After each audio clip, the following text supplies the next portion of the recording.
Supply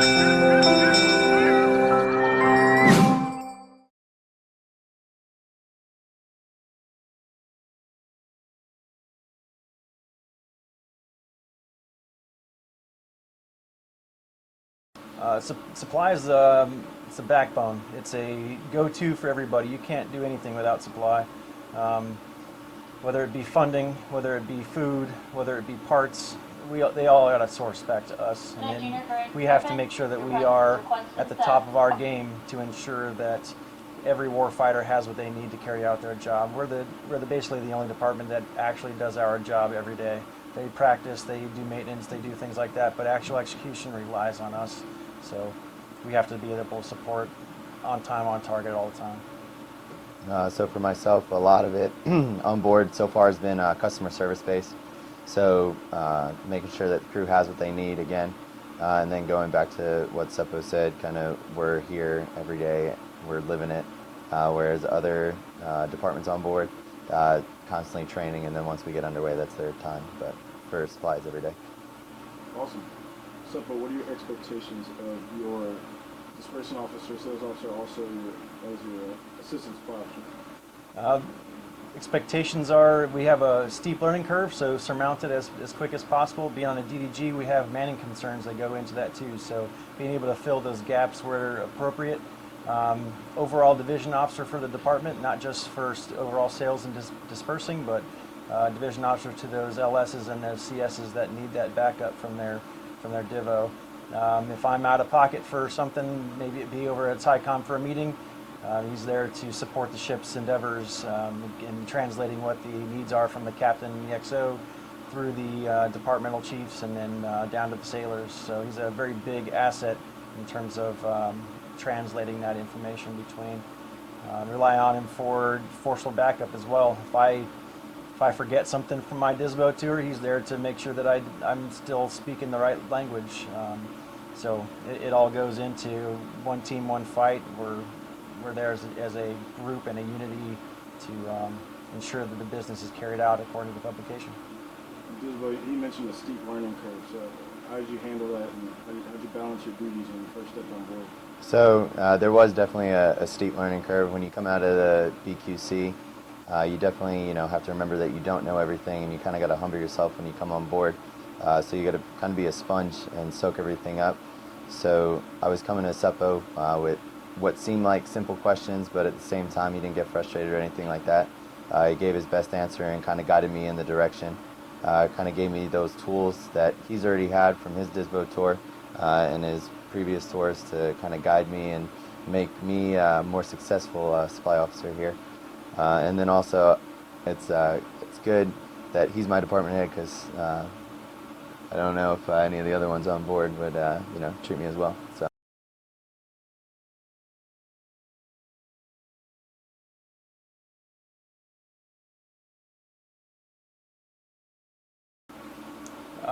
We like to be the team of real warfighters. We kind of come from a different background, different priorities, different walks of life. So for those SWOs out there that are mission focused and don't think about the long pole in the tent, so to speak, on everything, we're there to pick up that gap. So we have to be ready to support that requirement. And being the only two supply officers, it's definitely a unique challenge, but definitely gives us the opportunity to shine and see and show the SWOs what the supply corps is all about. We are very professional. We know how to get things done. We're very resourceful, and it's something to take with pride that we don't have to have a breadth of other same designator officers around to help us do that job. We can rely solely on each other and get the job done and really to execute in a very supreme way. We don't need that backup from everybody else, maybe like the SWOs may need, but SICOM does well at making sure that we have our needs met, but overall, supply officers are where it's at. We execute, and being the only two, it's good. So I think that, again, being the only two, like Suppo said previously, if he steps off on board, I'm kind of, hit, but at the same time, I still have Senior Benton, who is our DLCPO, and I also have Chief Schaefer too. But you kind of have to take that responsibility. If he goes on leave or anything, everyone's going to be coming to you because you're still wearing the Oakley. They still think that you're the supply officer, even if you're just the assistant supply officer. So you got to be ready for those challenges. And also, those SWOs will kind of get to you. They'll say, you know, you can't get the ship underway, or you don't understand watch, or things like that, which is complete BS, but it's fine because they need us to get the ship underway. So.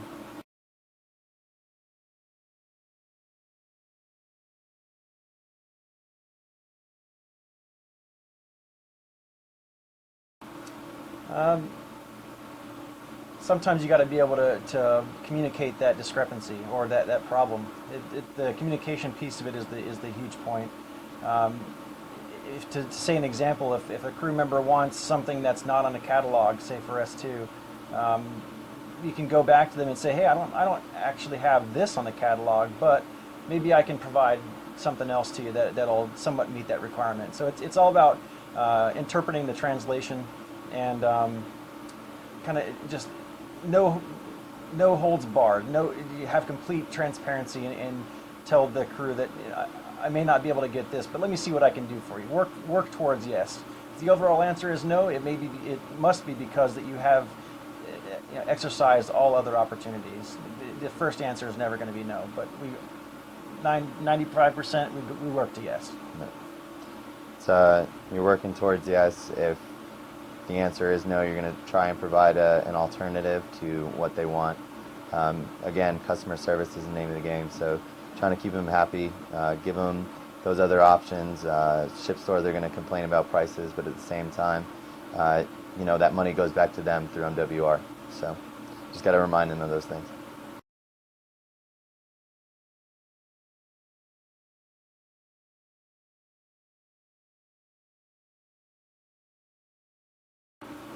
First thing is to get basic DC qualified. That's the thing that'll support the ship the best. From there, getting qualified as a helicopter control officer on a DDG is a big thing for us as supply corps officers, being able to stand that underway watch. Now that he is qualified with that, we've been through some integrated training with the air det that's on board. Now that we can move on to a little bit better things like standing off to the deck in port, and then now with the new Swissco instruction, he can tackle that. I think it gives him a good marching order in terms of overall qualification. But priorities definitely lie with in-rate, so to speak, knowledge. Being a professional at first, that knowledge piece and OJT comes very specific. So it's the basic DC qualification, and then the helping out the watch the way we can while we're underway as HCO, and then progressing to learn more about the ship in terms of SWO engineering or basic DIVO leadership. That's the kind of stuff that I'd like for him to learn now, and then as soon as he gets his Swissco pin, it'll turn into more the S2 and S1 functions, just to widen that breadth of knowledge for him to better his career and follow on.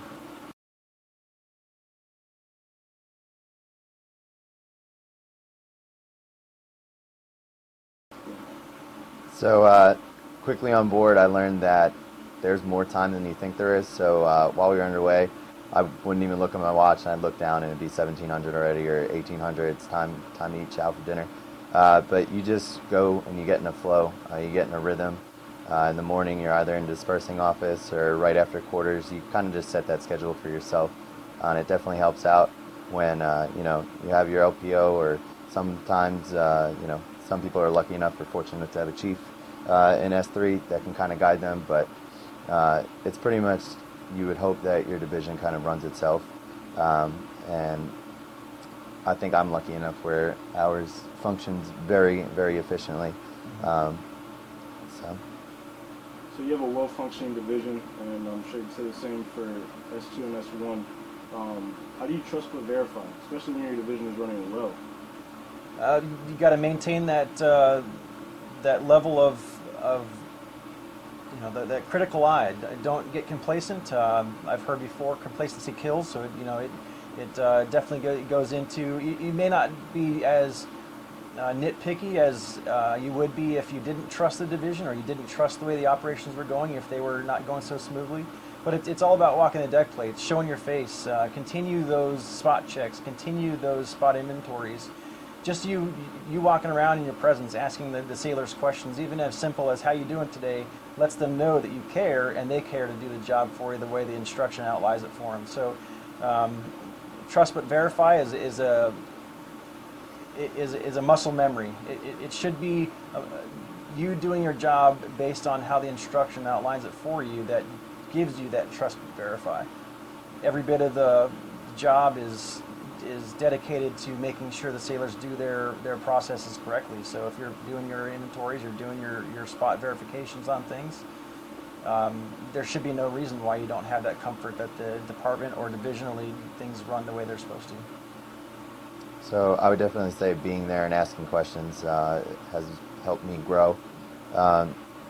When you come, you definitely are kind of lapsed in that on-the-job training. So asking questions, being there for stores on load, being there for breakouts, being there, obviously you're going to have to do your inventories and everything, but just asking questions why things are being done like that, why it works like this, and they're going to be happy to teach you, happy to help you.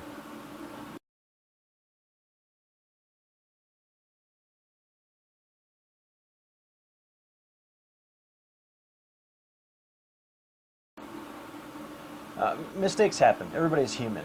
There's never going to be an opportunity unless it's something that was blatant or against big Navy policy that you should come down on that person, so to speak, very, very harshly.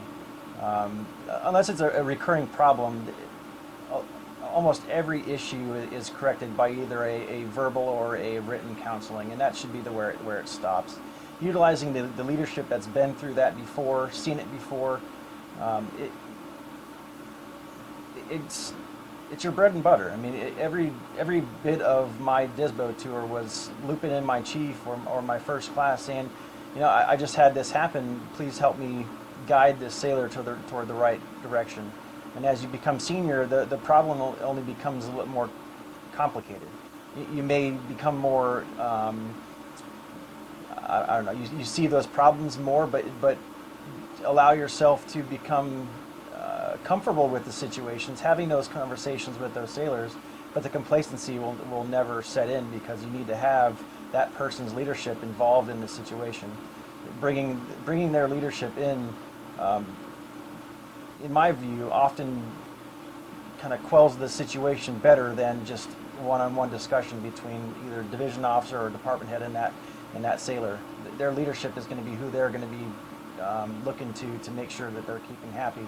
So you got to cut in those people that are between those rungs in the ladder in the chain of command. So never loop out the person's immediate supervisor unless that problem is with that immediate supervisor and they're not comfortable talking about that. But those issues are by and large not the things we're talking about here.